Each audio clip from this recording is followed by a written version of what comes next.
మనం కిటికీలో నుంచి కనపడే చెట్టు, దాని యొక్క ఆకారం. తర్వాత మనం ఈ మైండ్ కంట్రోల్ నుంచి బయటకు వచ్చి మైండ్ ద్వారా చూడటం నుంచి మనసు ద్వారా చూడటానికి వచ్చినప్పుడు అది మొదట్లో ఒక క్షణమే అయినా కూడా ఆ దృశ్యం అత్యంత అపురూపంగా కనిపిస్తుంది. అంటే ఇంతకుముందు మనకు ఒక చెట్టు, మనకు ఒక పదార్థం, కానీ ఎప్పుడైతే మనం మనసుతో చూడటం మొదలు పెడతామో అది ఒక జీవిలాగా మారిపోతుంది. ఒక పదార్థం నుంచి, జడ పదార్థంలో నుంచి మనం దాన్ని పూర్తిగా గుర్తించటం మొదలు పెడతాం. ఆకులు, కొమ్మలు, చెట్లు, ఆకుల్లో అందాలు, లేత ఆకులు, ముదురు ఆకులు, ఈ విధంగా ఒక పూర్తిగా అన్నమాట. అట్లాగే మనం ఫోన్ గురించి మాట్లాడుకున్నాం. ఫోన్ గురించి వచ్చినప్పుడు ఫోను ఒక ఇన్స్ట్రుమెంట్ అయితే మనం దాన్ని కొనటానికి మనకు చెప్పేసి దాని ఫీచర్స్ని బట్టి మనం కొంటాం. తర్వాత దాన్ని వాడటం అక్కడ షాప్లో చెప్పింది కాకుండా మళ్ళీ మనకి మాన్యువల్లో చూసిన తర్వాత మళ్ళీ మనం అలవాటుగా ఎప్పుడైతే మనం ఒక్కొక్కటి దాంట్లో వాడుతూ వెళ్తూ ఉంటామో అప్పుడప్పుడు మన కొత్త అన్నీ మనకు చూసుకుని దాంట్లో ఉన్న ఫీచర్స్ అని ఇట్లా వాడుకుంటాము. అట్లాగే మనం ఈ ఫ్రీ మూమెంట్ అనే దాంట్లోకి వచ్చేసిన తర్వాత, మన టైం అనేది ఒక మూమెంట్ అనే దానికి వచ్చిన తర్వాత మనం ఎప్పుడైతే ఈ ఈ క్షణం మంది అనేది మనం గమనిస్తాము, అక్కడికి వచ్చిన తర్వాత మనం ఈ చెట్టు అనే స్క్రీన్ని మైండ్ చుట్టూ మానేస్తాం. బయట ఉన్న మనం కిటికీలో నుంచి మనం చూసే వస్తువుని మనము మైండ్తో చూడటం మానేసి మనసుతో చూడటం మొదలు పెడతాం. అదే మనం పర్సెప్షన్. ఎప్పుడైతే ఆ విధంగా మనం చూడటం మొదలు పెడతామో మనము ఈ ఆత్మ ద్వారా మనం చూడటం మొదలు పెడతాం. ఇది దీనికి ఒక డైమెన్షన్, టైమ్లెస్ డైమెన్షన్ అనమాట. దాని కాలంతో సంబంధం లేనటువంటి ఒక కోణం నుంచి మనం దీన్ని చూడటం మొదలుపెట్టాం. అది ఇంతకుముందు మనం మైండ్తో ద్వారా చూసాము, ఇప్పుడు మైండ్ ద్వారా చూస్తాం, మనసు ద్వారా చూస్తున్నాం. కాబట్టి ఆ మనసు ద్వారా చూసేటువంటి ఆ స్పిరిట్ ఏదైతే ఉందో, మన ఆత్మ ఏదైతే ఉందో, దాన్ని మనం ఈ టైమ్లెస్ డైమెన్షన్లో చూసుకుంటూ వెళ్ళాలి. అది వేరే విధమైనటువంటి తెలుసుకోవటం అనమాట. ఇంతకుముందు మనం మైండ్తో తెలుసుకుంటాం, మనసుతో తెలుసుకుంటాం. దాన్ని ఇది మనం మళ్ళీ ఈ టైం బాడీకి లేకపోతే పెయిన్ బాడీకి మనం చదువుకున్నట్టు, భగవద్గీత చదువుకున్నట్టు 62-63 శ్లోకాల్లో విషయాలకి, విషయ వాంఛలకి మన మనసును లోను కానికుండా మనం పూర్తిగా ఇప్పుడు ఈ విషయంగా వస్తువుగా చూడటం, దాని వెనక్కి వెళ్ళకుండా ఎప్పుడైతే మనం చూడటం మొదలు పెడతామో అప్పుడు మనం మన ఈ నోయింగ్ అనేది, మనకు తెలుసుకోవటం అనే ఎరుక అనేది, అవేర్నెస్ అనేది వెళ్ళిపోతుంది అనమాట. అది ప్రతి జీవిలోనూ, ప్రతి ఒక్క వస్తువులోనూ మనం చూడగలుగుతాం అన్నమాట. ఈ నోయింగ్ అనేది మన దాని యొక్క పవిత్రతని, దాని యొక్క గౌరవాన్ని నాశనం చేయకుండా, దానిలో ఉన్న ప్రేమని, దాంట్లోంచి ఆ మిస్టరీ ఆఫ్ లైఫ్, ఈ జీవిత రహస్యాన్ని అనే దాన్ని పాడు చేయకుండా, నాశనం చేయకుండా, దాన్ని కబళించకుండా డీప్ లవ్ అండ్ రెవరెన్స్ ఎప్పుడైతే అత్యంత ప్రేమపూర్వకంగాను గౌరవంగాను చుట్టం మొదలుపెడతాం. ఈ నోయింగ్ అనేది ఇప్పుడు ఈ తెలుసుకోవటం, ఈ విధంగా మనసుతో తెలుసుకోవటం అనేది మన మైండ్కి తెలియదు. మైండ్కి ఇట్లాంటివన్నీ తెలియదు. మైండ్ మన ఎంతసేపు ఏం చేస్తుంది, మనని ఆ భవిష్యత్ కాలంలోకి, భూతకాలంలోకి లాక్కెళ్ళి మన ఎంతసేపు అక్కడే ఉంచుతుంది. మనకు ఎంతసేపు దాని మీదనే బ్రూడింగ్ చేస్తుంది. ఎంతసేపు మనం ఇప్పుడు నీళ్లు పారటం ఆగిపోయింది అనుకోండి, ఏమవుతుంది? నీళ్లు పారటం ఆగిపోతే ఏమవుతుంది? ఒకే చోట నిలబడతాయి సార్. మురుగు వస్తుంది, పాచి వస్తుంది, దోమలు వస్తాయి. అట్లాగే మన మైండ్ కూడా అట్లా ఒక చోట ఆపేస్తే మన ఆలోచనలు కూడా మనకి ఆ విధంగా తయారైపోతాయి. అందుకని ఇది దాన్ని ఆలోచిస్తే మనం మైండ్ ఎంతవరకు తీసుకెళ్తుందంటే, ఈ ఆలోచనల యొక్క ప్రభావం ఒకళ్ళ నుంచి ఒకళ్ళ మీదకి వెళ్తూ ఈ ప్రకృతి మీద, మనుషుల మీద ఇవన్నీ అయిపోయి ఒక భయంకరమైన పరాన్నజీవిగా మిగిలిపోయి మొత్తం యూనివర్స్ని, నేచర్ని, ప్లానెట్ మీద ఉన్న జీవజాలను అంతటినీ కబళించడమే కాకుండా ఈ ఎవరైతే దాన్ని సృష్టించారో వాళ్ళని కూడా తినేస్తుంది. సో అందుకని చెప్పి మనం దాంట్లోకి మళ్ళీ వెళ్ళకూడదు అనమాట. You have had a glimpse of time. ఈ టైమ్లెస్ అనేది అంటే మన భూత భవిష్యత్ కాలాల్లో కాకుండా, సమయంతో సంబంధం లేకుండా మనం మన ఆ మనసుతో చూసిన ఒక్క క్షణంలో వచ్చే మార్పు ఏదైతే ఉందో మెల్లమెల్లగా దాన్ని మన సాధన ద్వారా ఏం చేస్తాం, పెంచుకుంటూ వెళ్తాం. మనసుతో చూడటం అనేది మనం అదే మెడిటేషన్లో కూర్చున్నప్పుడు, ధ్యానంలో మనం మొట్టమొదటి రోజున కూర్చోగానే మనసు పూర్తిగా ఉండదు. కొంచెంగా మనకి అది అనుభవంతో కూర్చుంటూ మనగా సాధనమున సమకూరు పనులు ధరలోన ఏంటది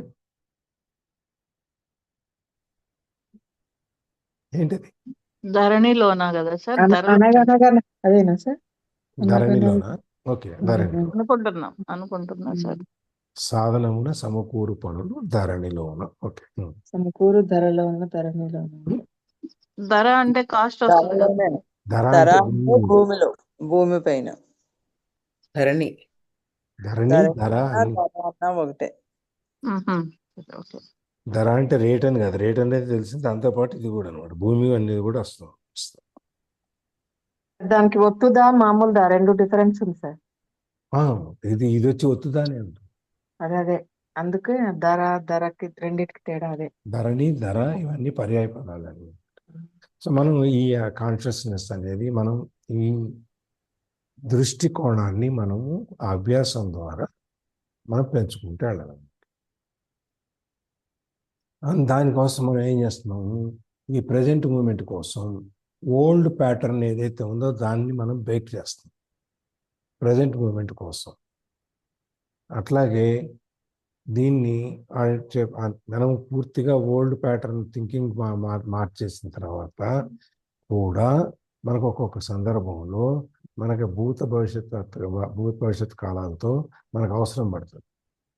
అవసరం పడినప్పుడు ఒక అనుభవం కావాలి, మనకి ఏదైనా తేడా వచ్చింది, ఒక అనుభవం ఏముందో చూసుకుంటూ బయటకు వచ్చేయాలి. అంతేగాని మళ్ళీ దాంట్లో మనం కూరుకుపోకూడదు. మనకు ఎంత అవసరమో అంతవరకు వెళ్ళి ఆ భూతకాలంలో మనకున్న అనుభవాన్ని దృష్టిలో పెట్టుకుని అది అనుభవాన్ని తీసుకుని మళ్ళీ బయటకు వచ్చేయాలి. అట్లాగే ఫ్యూచర్ కూడా whenever they are not, మనకు అవసరమైనప్పుడు వాటిని వదిలేయాలి, మనకు అవసరం ఉన్నప్పుడు వాటిని తెచ్చుకోవాలన్నమాట. దీంట్లో కూడా మనము రెండు రకాలు. ఈ భూతకాలం అనేది ఒక మెమరీ, గడిచిపోయింది కాబట్టి మన జ్ఞాపకాలు మిగిలిపోయింది. భవిష్యత్ కాలం అనేది ఏంటి, మన భ్రాంతి, ఊహ, ఇమాజినేషన్. మనం భవిష్యత్ కాలం గురించి మనం మంచిగా బాగుంటుందని తలిస్తే మనకు అలా వస్తుంది. ఫ్యూచర్ బాగుంటుంది అనుకుంటే మనకి దాని గురించి ఒక ఆశ, తర్వాత ఒక ఆలోచన, సంతోషకరమైన ఆలోచన మనకు వస్తాయి.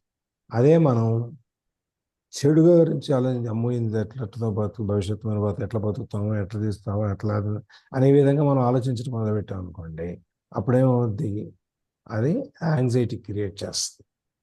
మనలో ఒక విధమైనటువంటి ఆందోళనకు గురవుతాం. కానీ నిజానికి ఏంటి, ఈ రెండు కూడా భవిష్యత్తులో ఆలోచించే మంచి చెడు కూడా ఊహాజనితమే. ఇవన్నీ మనకి ఎట్లా తెలుస్తాయంటే through self observation. More presence comes into your life automatic. మనని మనం తెలుసుకోవటం ద్వారా, మనని మనం గమనించుకోవటం ద్వారా ఈ మార్పు అనేది మన జీవితంలోకి సహజంగానే వచ్చేస్తుంది. ఎప్పుడైతే నేను కాదు అంటే, నేను అంటే ఇప్పుడుదా మన ఉద్దేశం ఏంటి,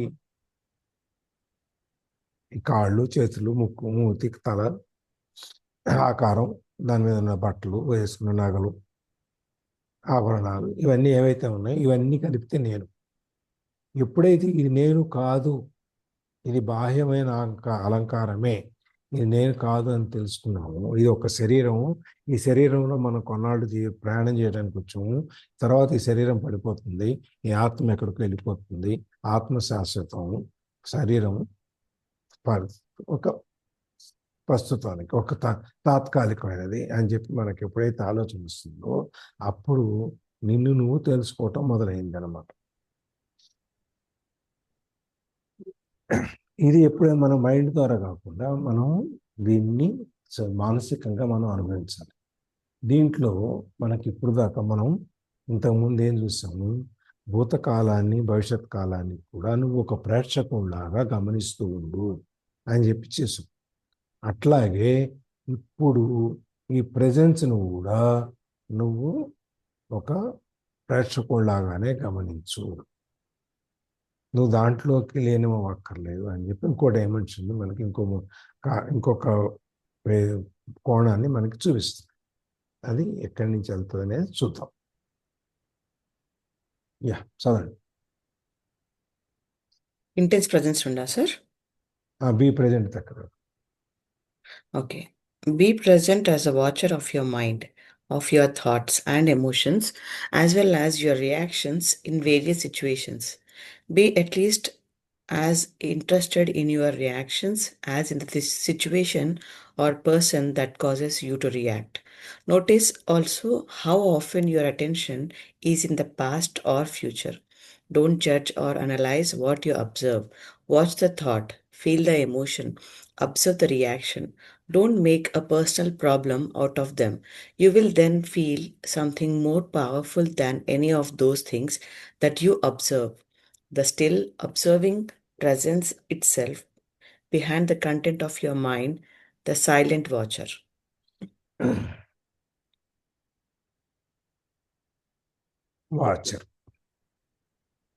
వాచర్ అంటే చూసేవాళ్ళు, అంటే మనం గమనించడం, గమనిస్తాడు. మనం ఇప్పుడు రోడ్డు మీద ఏమో జరుగుతూ ఉంటాయి, మనం చూసుకుంటూ వెళ్ళిపోతాం అంతే. మనం ఏం పెద్ద దాని గురించి పట్టించుకో, అన్లెస్ అదర్వైజ్ మనకి ఇంట్రెస్టెడ్ లేకపోతే మనకి కనెక్టెడ్ అయితే తప్ప మనం ఏం జరుగుతుంది అనే దాని గురించి మనం పట్టించుకో, చూసుకుంటూ వెళ్ళిపోతాం అంతే. So be present as the watcher of your mind. నీ మైండ్ని అంటే మన ప్రేక్షకులాగా నీ మైండ్ని చూడమన్నాం కదా, అలాగే ఉంది. Of your thoughts and emotions as well as your reactions in various situations. నీ ఆలోచనలు, నీ భావోద్వేగాలు, అట్లాగే నీ రియాక్షన్, ప్రతిస్పందన, రకరకాల పరిస్థితుల్లో నువ్వు ఎలా ఉన్నావో, ఎలా ఉంటున్నావో, నీ అన్నిట్లో నువ్వు జస్ట్ గమనిస్తూ ఉంటుంది అంతే. దాంట్లో భాగం కాకూడదు. ఆలోచనల్లో కానీ దాంట్లో కానీ మనం భాగం కాకూడదు. దాంట్లోని మనం పైనుంచి ఒక అబ్జర్వర్ లాగా, థర్డ్ పార్టీ లాగా, ఒక మూడో వ్యక్తి లాగా మనం వాటిని గమనిస్తూ ఉండాలి.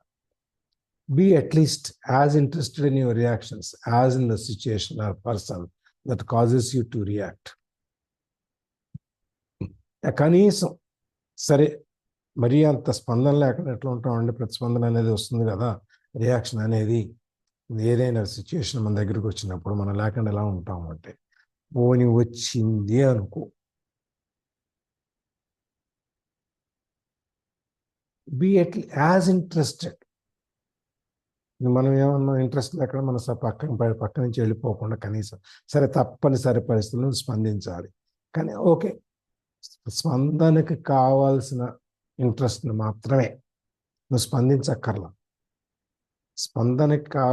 స్పందన ఆటోమేటిక్గా వస్తుంది కాబట్టి ఆ స్పందని బయటికి చూపించకుండా లోపల వరకే, as in the situation or person that causes you to react. ఏ సందర్భం అయితే నువ్వు స్పందించడానికి, ఏ వ్యక్తి అయితే నువ్వు స్పందించడానికి కారణమయ్యాడో ఆ స్పందన మాత్రం నీ లోపలే ఉంచుకో, కానీ బయటికి తీసుకురావద్దు. కానీ స్పందన మాత్రం ఆపక్క. మామూలుగా ఏం చేస్తాం మనం, స్పందించడం అంటే వెంటనే ఎనర్జీ చేస్తాం.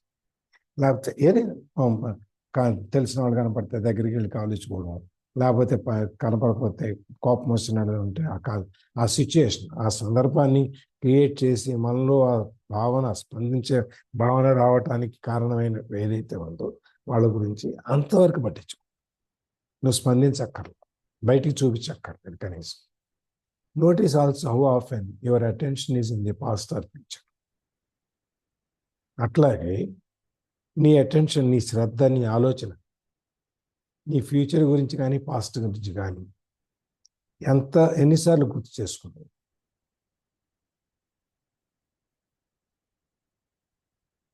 రోజు మొత్తం మీద నీ ఆలోచన కానీ, నీ గతాన్ని కానీ, నీ భవిష్యత్తు గురించి కానీ నువ్వు ఎన్నిసార్లు ఆలోచించావో కూడా గుర్తుంచుకో, గమనించు. Don't judge or analyse what you observe. మనం ఇంతకుముందు ఒక ఎక్సర్సైజ్ చేసాం. మనకి ఎన్నిసార్లు కోపం వస్తుంది అనేది ఒక ఎక్సర్సైజ్ చేసాం. అది రాసుకోవాలి. మనసులో వచ్చినా బయటకన్నా ఎట్లన్నా రాసుకోవాలని మనం ఒకసారి చేసాం, గుర్తుందా?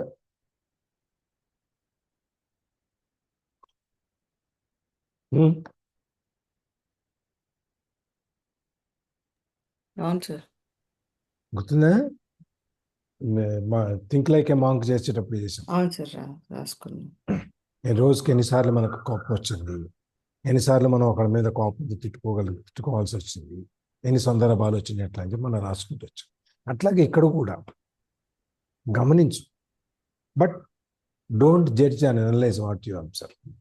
నువ్వు అబ్జర్వ్ చేసిన దాన్ని నువ్వు కరెక్టా కాదా అని జడ్జ్ చేయటానికి ప్రయత్నం చేయవు. ఇది నేను చేయొచ్చా చేయకూడదా, లేకపోతే ఇట్లా రియాక్ట్ అవ్వచ్చా అవ్వకూడదా, లేకపోతే నా స్పందన కరెక్టా కాదా అనే ఆలోచన నీకు వద్దు, అది చేయకు. అట్లాగే దాన్ని అనాలిసిస్ చేసే ప్రయత్నం కూడా చేయాలి. దాన్ని మనం అనాలిసిస్ అంటే దాని గురించి పరీక్షించేటువంటి ఆలోచన కూడా మనకు వద్దు. ఏది చేయకు. Watch the thought, feel the emotion, observe the reaction. Watch the thought, నీ ఆలోచనని జస్ట్ చూడు, గమనించు. నువ్వు ఒక ప్రేక్షకుడి మాత్రమే, ప్రేక్షకుడిలాగానే ఉండు, గమనించు నీ ఆలోచనలు. ఫీల్ ది ఎమోషన్, ఆ భావోద్వేగాన్ని ఫీల్ చేయి, అనుభవించు. అబ్జర్వ్ ద రియాక్షన్, నీ స్పందన ఏదైతే ఉందో, ఈ విధంగా నేను స్పందించాలి అనిపించింది అనే దాన్ని అబ్జర్వ్ చేయి. కానీ నువ్వేది చేయొద్దు. Don't make a personal problem out of them. ఈ స్పందన, ఈ ఆలోచన, భావోద్వేగాలు, ఇవి సందర్భంలో నుంచి మనం దాన్ని ఒక వ్యక్తిగతమైన సమస్య కింద దాన్ని తీర్చొద్దు. దాంట్లో సమస్యను తయారు చేయకు. ఎవరన్నా నిన్నేమన్నా అన్నారు, నువ్వు రియాక్ట్ అవ్వాలి, నువ్వు రియాక్ట్ అవ్వకుండా అలాగే ఉండిపోయావు. కానీ లోపల మాత్రం నీ మైండ్ తినేస్తుంది అది నిన్ను. అప్పుడేమవుద్ది, మనకి అదొక సమస్య కింద తయారవుతుంది.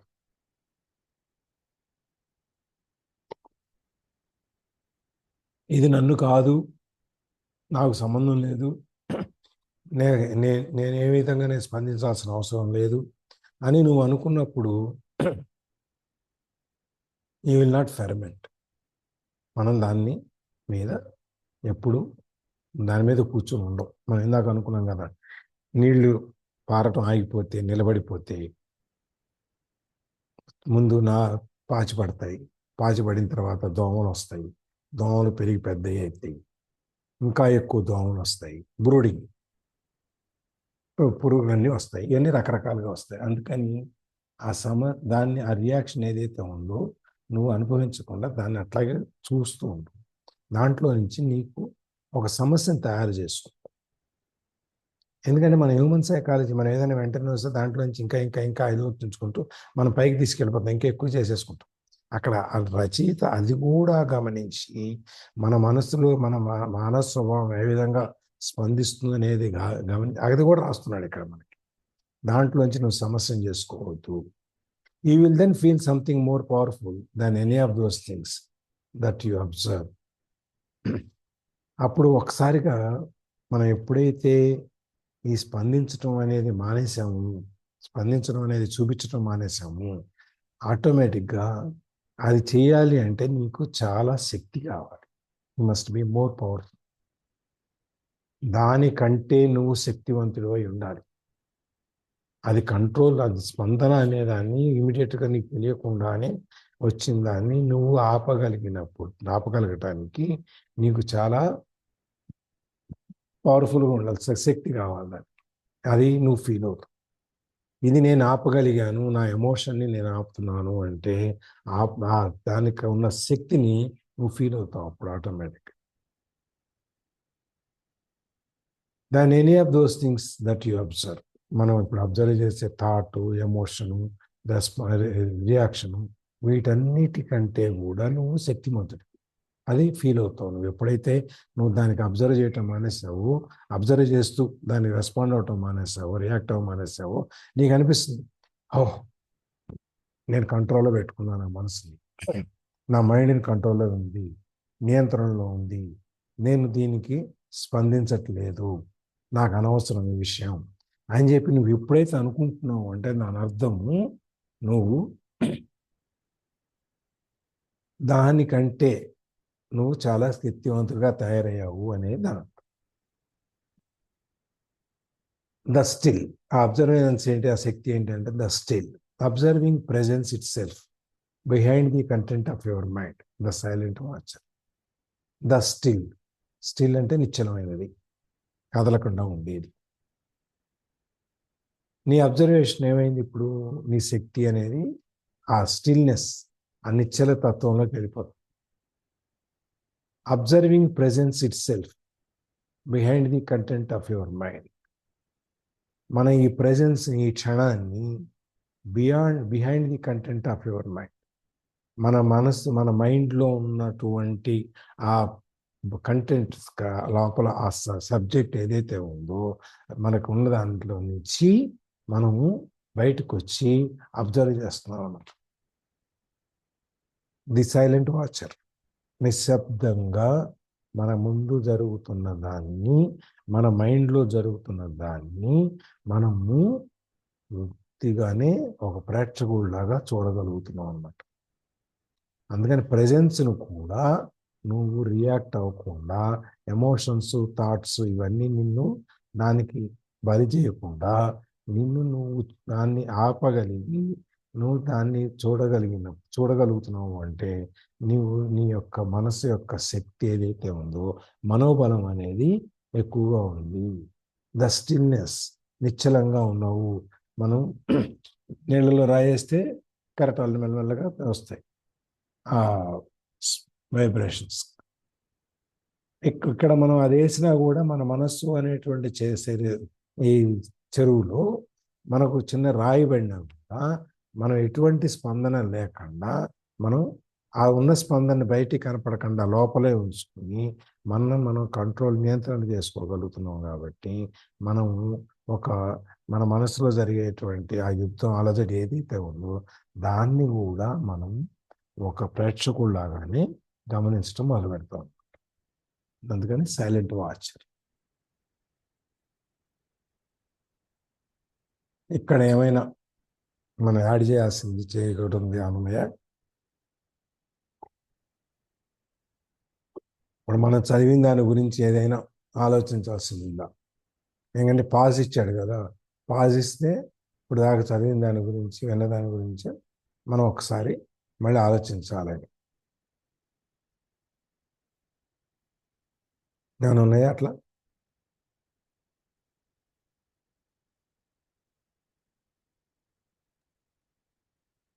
ఎవరైనా? ఏం లేదు సార్, కంటిన్యూ చేద్దాం. కంటిన్యూ చేయొచ్చు, ఏం లేదు. ఓకే, మళ్ళీ కంటిన్యూ చేద్దాం. చదువు.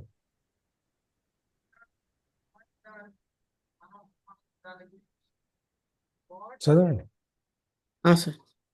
Intense presence is needed when certain situations trigger a reaction with a strong emotional charge, such as when your self-image is threatened, a challenge comes into your life that triggers fear, things go wrong, or an emotional complex from the past is brought up.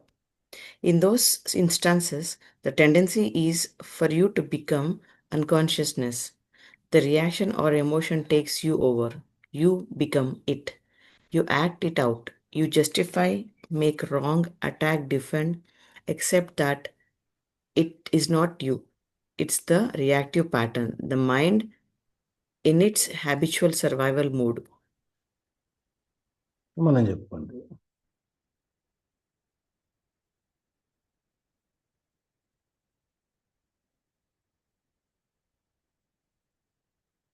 Intense presence is needed when certain situations trigger a reaction with strong emotional charge. Intense presence, అతి తీవ్రమైనటువంటి ఈ క్షణంలోకి మనం వెళ్ళటం అనేది అవసరం. ఎప్పుడు certain situations trigger A reaction with a strong emotional charge. కొన్ని సందర్భాల్లో నువ్వు ఎంత నీ మైండ్ని కంట్రోల్ చేసుకుని ఆలోచనని, నీ యొక్క రియాక్షన్స్ని, నీ స్పందనని, వీటన్నిటినీ, నీ భావోద్వేగాన్ని, వీటన్నిటిని ఎంత కంట్రోల్లో ఉంచుకుందాం అనుకున్నా ఉండని సందర్భాలు కొన్ని ఉంటాయి. Such as when your self image is threatened. ఎప్పుడైతే నీ అహం మీద దెబ్బ తగులుతుందో, నీ అహాన్ని ఎవరైనా సవాల్ చేస్తారో, అప్పుడు నువ్వు నువ్వే వాడరా అంటూ మళ్ళీ a challenge comes into your life that triggers fear, things go wrong. ఒక సవాల్ మన మీదకి వస్తుంది, దాంట్లో నుంచి ఎప్పుడైతే సవాల్ వచ్చిందో అక్కడి నుంచి మనకి భయం మొదలవుతుంది. భయం దగ్గర నుంచి వరుస మనకు ఉన్నాయి, చదువుకున్నాం కదా, అవన్నీ వస్తాయి. Things go wrong. మనం వెంటనే అక్కడ ఉన్న సందర్భాన్ని చూస్తూ ఆ విషయాలని దారి పక్క తప్పిపోతాయి. Or an emotional complex from the past is brought up. లేదు అంటే మన గత జీవితంలో నుంచి ఒక భావోద్వేగాలతో కూడినటువంటి ఒక గతం మన బయటకు వస్తుంది. నీ సెల్ఫ్ ఇమేజ్ నువ్వంటూ ఒక ఆకారాన్ని, నువ్వు ఒక ఆకారాన్ని, ఇమేజ్ నీకంటూ ఒకటి క్రియేట్ చేసుకున్నావు. నేను ఇది అని చెప్పి పాత దాంట్లో క్రియేట్ చేసుకున్న దాని మీద నీకు ఎక్కడైనా దెబ్బ తగిలినప్పుడు దాని మీద వచ్చే భావోద్వేగాలని, రియాక్షన్ని, స్పందనని, ఇవన్నిటిని కంట్రోల్ చేసుకోవాలంటే నీకు ఇంకా ఎక్కువ శక్తి కావాలి. In those instances, the tendency is for you to become unconscious. అట్లాంటి సందర్భం కనుక వచ్చినప్పుడు ఏది మన ఎమోషన్స్, మన సెల్ఫ్ ఇమేజ్ మీద దెబ్బ తగిలినప్పుడు, మన అహానికి దెబ్బ తగిలినప్పుడు, ఇవన్నీ మనం ఆ టైంలో ఏమైపోద్దంటే మనం అన్కాన్షియస్ అయిపోతాం. అంటే ఎరుకలో నుంచి యువతలకు బయటకు వచ్చేసి ఆ భ్రాంతిలోకి వెళ్ళిపోతాం. అన్కాన్షియస్, మన స్పందన మనకి ఆ ఎరుక నుంచి, కాన్షియస్నెస్లో నుంచి అన్కాన్షియస్నెస్లోకి వస్తాం. అన్కాన్షియస్నెస్ అంటే మన శరీరం స్పృహ తప్పి పడిపోయి మనకి ఏం జరుగుతుందో తెలియటమే కాదు, మైండ్లో నుంచి. మైండ్ ఇక మంచి చెడు ఆలోచించడం మానేస్తుంది అనమాట. ఆలోచించడం మానేసి దానికి ఏదైతే మన గతంలో మనం ఎట్లయితే ఉండేవాళ్ళమో ఆ విధంగా మనం తీసుకెళ్ళిపోతుంది. The reaction or emotion takes you over, you become it. ఆ రియాక్షన్ అనేది, ఆ స్పందన కానీ, ఆ ఎమోషన్ కానీ మన మీద స్వాధీనం చేసేసుకుంటాం, మన మీద స్వారీ చేస్తాం. అప్పుడు మన నేను అనే దాంట్లోంచి ఏది నేను ఆకారం కాకుండా మానసికంగా నేను అనేది ఏదైతే తెలుసుకుంటున్నామో దాంట్లోంచి బయటకు వచ్చి మళ్ళీ మనము ఈ బాహ్యమైన ఆకారం ఏదైతే ఉందో దాని మీదకి వెళ్ళిపోతాం. You act it out. వెంటనే దాని మీద మనం పనిచేయటం మొదలెడతాం. వాడిని కొట్టడమో, తిట్టడమో, అరవటమో, ఏదో సంథింగ్, గంతులేయటమో, ఏదో ఒకటి. You justify. మనం ఎందుకు అరిచాము అనే దాన్ని మనం జస్టిఫై చేయటం మొదలు పెడతాం. నేను కరెక్టే, నేను ఎందుకు చేశాను, నేను అందుకు చేశాను, నా రీజన్స్ నాకు ఉన్నాయి అని చెప్పి. మేక్ రాంగ్, తప్పు చేస్తాం. Attack, defend. Make wrong, attack, defend. మనం అటాక్ చేస్తాం, డిఫెండ్ చేస్తాం. తర్వాత నేను చేసింది కరెక్ట్ అని చెప్పుకోవడానికి ప్రయత్నం చేస్తాము. ఇవన్నీ accept that it is in you. నువ్వు అనేదాన్ని పక్కన పెట్టేసి మిగిలిన అన్నీ నీ బయటకు వచ్చేస్తాయి. It is the reactive pattern. ఇది మనం గతంలో మన యొక్క ఆలోచన విధానం ఏదైతే ఉందో, మన జీవన విధానం ఏదైతే ఉందో దాని యొక్క ప్రభావం. అది ఆ ప్యాటర్న్ అట్లా అనమాట వస్తుంది. The mind is in it's habitual survival mode. ఎప్పుడైతే నువ్వు ఇవన్నిటికీ స్పందనలకి అన్నిటికీ లొంగిపోయి నువ్వు అన్నిటికీ అతి థ్రెటనింగ్ స్టేజ్లో, అతి భయంకరమైన సిచ్యుయేషన్లో కూడా నువ్వు ఎప్పుడైతే వీటికి లొంగిపోయావో నువ్వు మళ్ళీ నీ మనసు నీ మెదడు ఎట్లయితే ఆలోచిస్తావు, నీ మైండ్ ఎట్లయితే ఆలోచిస్తావు, హ్యాబిచువల్ సర్వైవల్ మోడ్, దాన్ని అలవాటు ప్రకారం దాన్ని బతికించుకోవటానికి ఏ విధంగా అలవాటు పడుతుందో ఆ విధంగా మళ్ళీ మనం గతంలోకి వెళ్ళిపోతాం. అంటే మన యొక్క ఆలోచన విధానం మనకి పాత రోజుల్లోలాగా వెళ్ళిపోతాం. మనం ఎంత కష్టపడి ఈ క్షణంలోకి వచ్చి మన మనసుని మనం గమనించడానికి మనం నేర్చుకున్నదంతా వృధా అయిపోయి మళ్ళీ మనం మామూలుగా అయిపోతాం.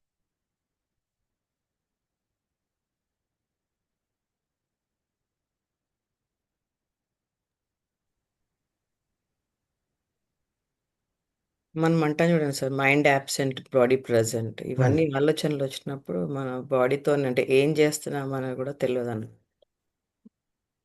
మైండ్ ఆబ్సెంట్ బాడీ ప్రెజెంట్ అంటే యాక్చువల్గా మన శరీరం అక్కడే ఉంటుంది, మనసు ఎక్కడో ఉంటుంది. ఇక్కడేమవుతుంది, మన మనసుని పక్కన పెట్టేసేసి మన ఆలోచనలు ఏవైతే ఉన్నాయో అవి మన ఓవర్ పవర్ చేస్తున్నాయి. అది రియాక్షన్. కానీ మనం యాక్షన్ కూడా అంటే మైండ్ యాబ్సెంట్ చేసుకుంటాం కదా. ఇక్కడ మైండ్ని మనసుని రెండింటిని విడగొడుతున్నాడు. మన మనసుని నొక్కేసి మన మైండ్ని యాక్టివేట్ చేస్తాం. మన మైండ్ యాక్టివేట్ అయిపోయి మన యొక్క ఆలోచనలు, ఎమోషన్స్ వాటిలో కంట్రోల్లోకి అయిపోయి మనం వెంటనే రియాక్ట్ అవ్వటం మొదలు పెడతాం. మన లోపల నుంచి చూసుకుంటే ఇప్పుడు దాకా కష్టపడి నేను ఈ బాహ్య స్వరూపం కాదు, నేను అనేది వేరే ఉంది, నేను లోపలికి చూసుకోవాలి, నేను లోపలికి చూసుకుంటే నా ఆత్మ నేను అన్నీ కనిపిస్తాయి అనే దాంట్లోంచి బయటకు వచ్చేసి ఇంత కష్టపడిందంతా మళ్ళీ పాత రోజుల్లోకి. ఇప్పుడు మన విశ్వామిత్రుడు, దుర్వాసుడు వీళ్ళ గురించి మాట్లాడుకున్నాం. వాళ్ళందరూ పెద్ద పెద్ద మహామహర్షులు, మహామునులు. కానీ ఈ అరిషట్ వర్గాలను వాళ్ళు జయించలేకపోయారు. విశ్వామిత్రుడికి, దుర్వాసుడికి ఇద్దరికి కోపం ఎక్కువ. వాళ్ళ కోపం వచ్చిందంటే ఏం చేస్తారో తెలియదు, అసూయ ఎక్కువ వాళ్ళకి. విశ్వామిత్రుడికి వశిష్ఠుడు అంటే కోపం, పగ. అట్లాగే దుర్వాసుడికి సహజంగానే ఆయన కోపం మనిషి. ఈ విధంగా వాళ్ళు ఎంత గొప్ప ఋషులైనా కూడా వాళ్ళ నియంత్రణలో ఉండలేకపోయారు. వశిష్ఠుడికి ఇవన్నీ కంట్రోల్లో ఉంటాయి, అందుకని ఆయన బ్రహ్మ ఋషి. వీళ్ళందరూ విశ్వామిత్రుడు రాజు అయ్యి తర్వాత ఋషి అయ్యాడు కాబట్టి విశ్వామిత్రుడు రాజ ఋషి, దుర్వాసుడు ఋషి. ఈ క్లాసిఫికేషన్ అన్నీ ఉంటాయి. అట్లాగే ఇక్కడ కూడా మనం ఎప్పుడైతే దాన్ని కంట్రోల్ చేసుకోలేకపోయామో అప్పుడు మన మైండ్ ఆ పాత ఆలోచనల విధానంలోకి వెళ్ళిపోయి నువ్వు మళ్ళీ నాలో ఉన్న పాత వ్యక్తిని లేపుతున్నావు, అని బెదిరిస్తామే, ఆ విధంగా అయిపోతావు.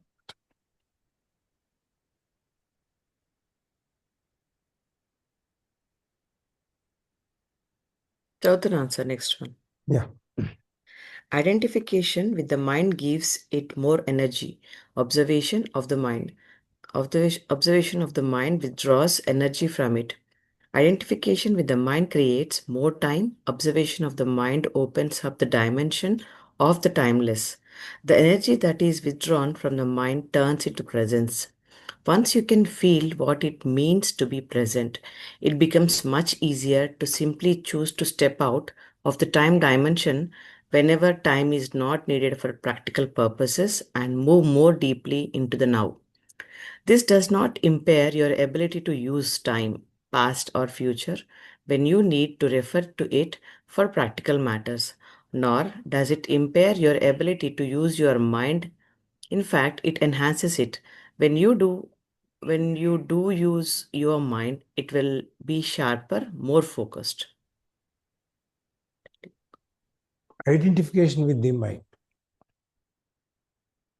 మనం మన గుర్తింపుని మైండ్ ద్వారా తీసుకున్నప్పుడు ఐడెంటిఫికేషన్ అనేది మనకి ఇంకెక్కువ శక్తినిస్తుంది. నేను అనేది మనం గుర్తించుకున్నప్పుడు నాది ఆకారం, నా పవరు, నా ఉద్యోగం, నా సీటు, నా దానికి ఉన్న శక్తి, వీటన్నిటిని అది బోర్డు అంత ఎనర్జీ ఇస్తుంది, చాలా బూస్టింగ్ ఉంటుంది మనకి. Observation of the mind withdraws energy from it. కానీ మనం మైండ్ని అబ్జర్వ్ చేస్తూ ఉంటే, గమనిస్తూ ఉంటే, వాచర్ లాగా, ఒక ప్రేక్షకుడు లాగా, అప్పుడు దానికి మనం ఎటువంటి ఆజ్యం పోయిట్లా, అగ్నికి ఆజ్యం తోడైనట్టు అన్నట్టు మనం ఎటువంటి ఆజ్యం పోయిట్లా. ఆజ్యం అంటే నీ కదా. ఉం? అవును ఏదో సార్. ఉండాలి సార్.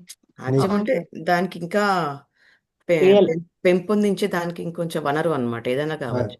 అది నెయ్యి యాడ్ చేయట్లేదు. మనం అది, యాడ్ చేయకుండా ఏం చేస్తున్నాము, దానికి ఉన్న ఆ నెగిటివ్ పవర్ ఏదైతే ఉందో దాన్ని ఇంకా మనం పెంచుతున్నాం. తగ్గిస్తాం, విత్డ్రా చేస్తాం, తీసేస్తున్నాం దాంట్లో నుంచి. Identification with the mind creates more time. మనం ఈ మైండ్ ద్వారా గుర్తింపు అనేది it creates more time. More time అంటే మనం ఏమనుకున్నాము, ఇప్పుడున్న గంటల నిమిషాలు కాదు, కాలం. కాలం అంటే భూతకాలము, భవిష్యత్ కాలం. ఈ రెండింటిని క్రియేట్ చేస్తుంది, ఇంకా ఎక్కువ తయారు చేసుకుంటుంది. But observation of the mind opens up the dimension of timeless. కానీ మనం దాన్ని గమనించటం ద్వారా, అబ్జర్వేషన్ ద్వారా, చూడటం ద్వారా మనం ఈ టైమ్లెస్ ఈ కాలాన్ని నుంచి బయటికి, కాలం లేకపోవటం అనే దాన్ని, ఆ కోణాన్ని మనం ఇంకా ఎక్కువ బాగా తెరిచి చూడగలుగుతాం.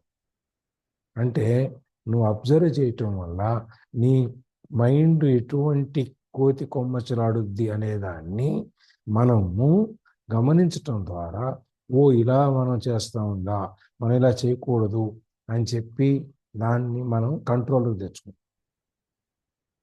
ఇప్పుడు సాగుబోతులు ఉన్నారనుకోండి, వాడు కొంచెం వచ్చిన తర్వాత, మనసు ఎక్కిన తర్వాత వాళ్ళు ఏం చేస్తారో వాళ్ళకి తెలియదు, ఏం మాట్లాడతారో తెలియదు, ఏ విధంగా ప్రవర్తిస్తారో వాళ్ళకి తెలియదు. తాగకుండా బయట కూర్చున్నాడికి మాత్రమే తెలుసు. వాడు సినిమా చూస్తుంటాడు, ఓ తాగితే వీళ్ళంతా ఇలా ఉంటారా అనేటువంటి సినిమా వాడు చూస్తుంటాడు. అదే మనం రికార్డ్ చేసి వీడియో చేసేసి వాడు తాగటం మత్తు దిగిపోయిన తర్వాత వాడికి చూపించాం అనుకోండి, ఎలా ఉంటుంది? అవును, అసలు నాకు టైమే తెలియలేదు, ఇంత ఇంత టైం పట్టిందా, 3-4 అవర్స్ అయిపోయిందా, ఆర్ పొద్దున అయిపోయిందా అప్పుడే అన్నట్టుగా. అంటే వాళ్ళకి అసలు టైం తెలియకుండా వాళ్ళు బిహేవ్ చేస్తారేమో. టైం తెలియకుండా కాదు, మత్తెక్కిన తర్వాత వాడి కంట్రోల్ ఉండదు, వాడి స్వాధీనంలో ఉండడం. హ్మ్. వాడికి చేసే ప్రవర్తన కానీ, మాటలు కానీ, తిరగటం కానీ, ఇక రకరకాలైనటువంటి విన్యాసాలు ఉంటాయి తాగిన తర్వాత, మత్తెక్కిన తర్వాత. అవన్నీ వాడికి చూపించాం అనుకోండి, ఒరే నువ్వు రాత్రి తాగి ఇట్లా చేసావురా అని. రెండో రోజు తాగాలంటే వాడు ఎన్నిసార్లు ఆలోచిస్తాడు?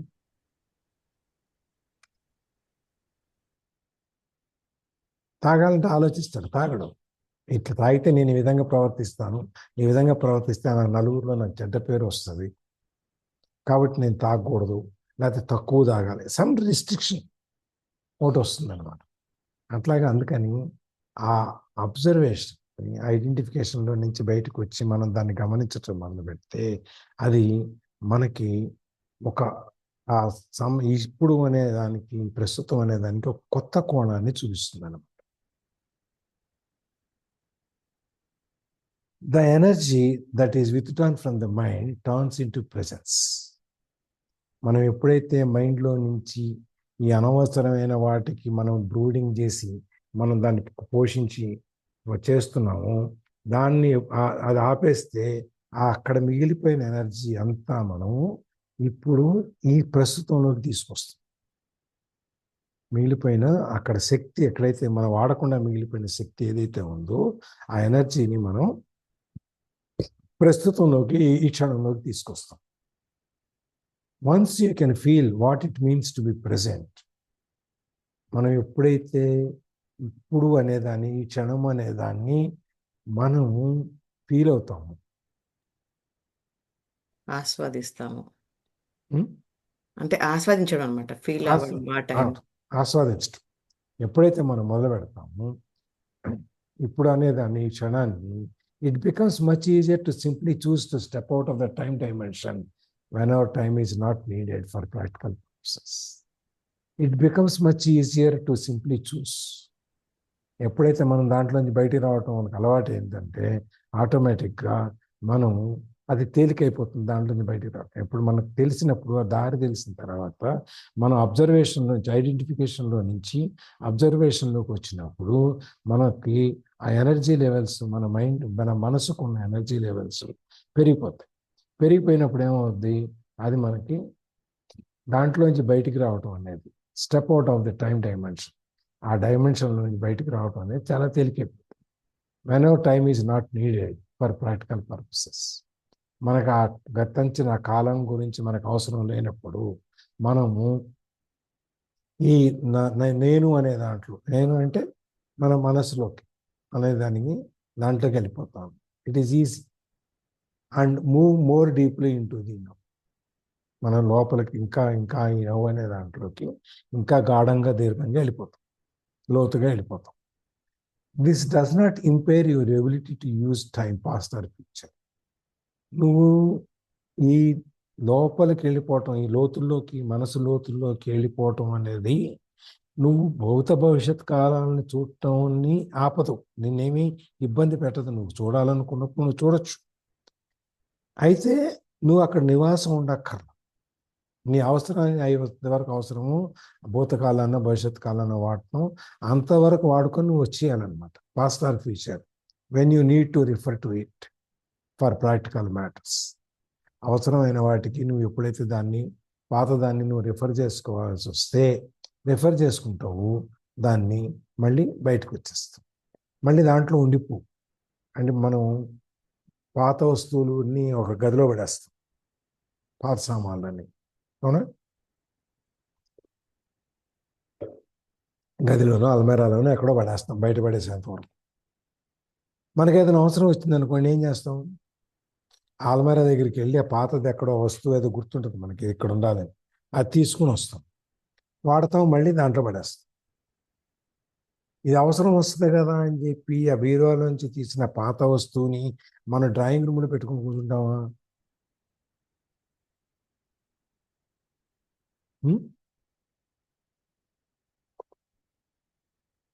పెట్టుకుంటారా? లేదు లేదు. పెట్టుకోం కదా.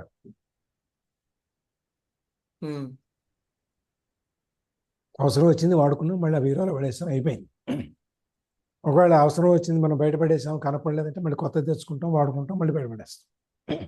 అవసరం ఎంతవరకు ఉందో అంతవరకు. When you need to refer to it for practical matters, నువ్వు అవసరం ఎంతవరకు ఉందో దాన్ని రిఫర్ చేయడానికి అంతవరకే వాడుకో. నార్ does it impaired your ability to use your mind. మనం మనసుతో ఆలోచించటం అనేది మొదలుపెట్టిన దానివలన మన మైండ్తో ఆలోచించడం అనేది, లేకపోతే మనకు మైండ్తో ఆలోచించేటువంటి ఉన్న ఎబిలిటీ ఏదైతే ఉందో దాన్ని అదేం ఆపదు. నువ్వు ఎప్పుడు కావాలంటే అప్పుడు నీ మైండ్తో ఆలోచించవచ్చు. కానీ మనకి ఇప్పుడు ఇంతకుముందు మైండ్ ఏది ఆలోచిస్తుందో అది మనం చేస్తూ ఉన్నాము. ఇప్పుడు మైండ్ ఏం ఆలోచిస్తుంది, మనకి ఏది అవసరమో అది మాత్రమే ఆలోచిస్తుంది. అంటే మైండ్ మన కంట్రోల్లోకి వచ్చేసింది, మన మైండ్ కంట్రోల్ నుంచి బయటకు వచ్చాం అనమాట. It will be sharper, more focused. ఎప్పుడైతే మనం ఆలోచించడానికి తక్కువ విషయాలు ఉంటాయో, మనం అనుకున్నాం కదా మనకి గంటకి కొన్ని వేల ఆలోచనలు, ఒక 50-60 వేల ఆలోచనలు రోజుకు మనకు వస్తాయని చెప్పి.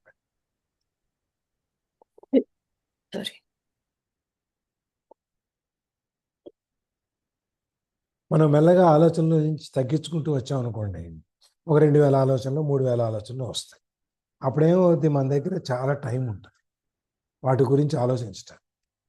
తక్కువ ఆలోచనల మీద మనం ఎక్కువ ఫోకస్ చేసి ఎక్కువ తేజవంతంగా మనం షార్ప్గా ఆలోచించడం మొదలు పెడతాం. ఇప్పుడు మనం 24 గంటల్లో మనం పని చేయటం మొదలు పెడతాం, చేసుకుంటూ వెళ్తానే ఉంటాం, చేస్తూనే ఉంటాం. దానికి తరుగు అనేది ఉండదు. ఓ దాని తర్వాత ఒకటి, ఓ దాని తర్వాత ఒకటి, ఓ దాని తర్వాత వస్తూనే ఉంటాయి. అదే దీంట్లో మనం చేసే పనుల్లో కనుక ఒకసారి వెనక్కి తిరిగి చూస్తే 90% are not in our control, are not connected to us. ఇవి దాంట్లో కనీసం ఒక 90 వంతు మనకు అవసరం లేనివో, మనకు సంబంధం లేనివో, లేకపోతే ఇంకొకరు చేయాల్సిందని వాళ్ళని చేయనీయకుండా మనం చేయటం చేస్తాం. కరెంట్ పోయింది, గీజర్ వేసుకోవడానికి లేదు, వేడి నీళ్ళు రావు. ఏం చేస్తాం మనం? ఇంట్లోకి బయటికి బాత్రూంలోకి బయటికి లోపలికి అడావిడి తిరిగేస్తాం. కరెంట్ అనేది నీ కంట్రోల్లో ఉందా? కరెంట్ అనేది రావటం పోవటం మన కంట్రోల్లో లేదు. లేదు కదా. ఉమ్. కానీ ఏం చేస్తాం మనం? దాన్నే పట్టుకొని లోపలికి బయటికి తిరిగేస్తాం. చికాకు పడిపోతుంటాం, విసుగు పట్టుకుంటాం. చిచి చిచి చి చ చ చ చ చ, అది ఇది ఇది ఆ, ఇది. ఉంటే కూడా అప్పుడు చేయాల్సిన పని అప్పుడు చేయం, కానీ కరెంటు పోగానే అయితే ఈ పని అయిపోయేదే అని ఆలోచిస్తాం. కానీ అప్పుడు ఆ పని చెయ్యం. చేయకపోయే వాళ్ళం మేము. ఆ విధంగా మనం మన మైండ్కి వచ్చే ఆలోచనలు కానీ మనం చేసే పనులు కానీ 90% of the things are not connected to us, or not related to control. Us. మనకు సంబంధం లేదు. ఇప్పుడు మన అమ్మాయి చేసే పను, పని అమ్మాయి చేసే పను, వంట అమ్మాయి చేసే పను, మనం వెళ్ళి అందులో ఏలు పెట్టి కూరలు తరిగి స్టవ్ వెలిగించి మూకుళ్ళే, ఇవన్నీ మనకు అవసరమా? చేసేసి బయటకు వచ్చి చి వంట మనిషి ఉందనే కానీ ఉపయోగం లేదు అని నేనే చేసుకోవాల్సి వస్తాను. మళ్ళీ ఇదో బిల్డప్. ఇవన్నీ చేస్తాం. మిగిలిన 10%లో ఒక 5% ఇమీడియట్గా చేయాల్సిన అవసరం లేకపోవచ్చు. యాక్చువల్గా 9% ఇమీడియట్గా చేయాల్సిన అవసరం లేకపోవచ్చు. 1% మనకు అవసరం అయ్యి మనం చేయాల్సింది. మనం చేస్తే తప్ప గడవదు అనేది మొత్తం మీరు చేసే పనుల్లో 1%. అప్పుడేమైంది? మనకి 99% ఆఫ్ ది టైం మనకి మిగిలిపోయింది. దాన్ని మనం చాలా కన్స్ట్రక్టివ్ యాక్టివిటీస్కి వాడుకోవచ్చు, అవసరమైన వాటికి, మంచి వాటికి వాడుకోవచ్చు. అట్లాగే మైండ్లో కూడా మన ఈ ఆలోచనని, అనవసరమైన ఆలోచనని ఎప్పుడైతే తగ్గించేసి తక్కువ ఆలోచనలోకి వెళ్ళిపోతామో, ఎందుకంటే ఇప్పుడు మైండ్ నీ కంట్రోల్లో ఉంది. నువ్వేం ఆలోచించాలనుకున్నావో అదే ఆలోచిస్తావు, అది ఆలోచించిన ప్రకారం నువ్వు వెళ్ళవు. అప్పుడేమవుతుంది? ఈ ఆలోచన మైండ్ అనేది అవసరమైన వాటి మీదనే దాన్ని దృష్టి పెడుతుంది, ఏకాగ్రతను పెడుతుంది. అప్పుడు మనకి దాంట్లో నుంచి ఇంకా మంచి ఫలితాలు మనకు వస్తాయి. కాబట్టి మైండ్లో నుంచి బయటకు వచ్చేసి మైండ్ వాడటం మొదలు ఆపేసి మనం వీటికి వెళ్ళిపోయాము అనే దాంట్లో వల్ల మనమేమీ ఫీల్ అవ్వక్క. ఆరంభం అయిపోయింది 6:20.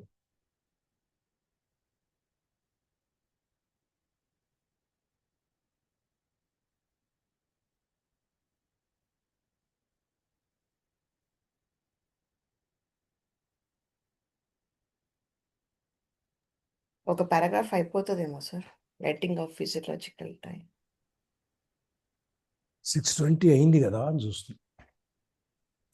సార్ రికార్డింగ్ మధ్యలో ఆపలేదు. ఆపలేదు, మరి వెళ్ళిపోయాను కంటిన్యూస్గా.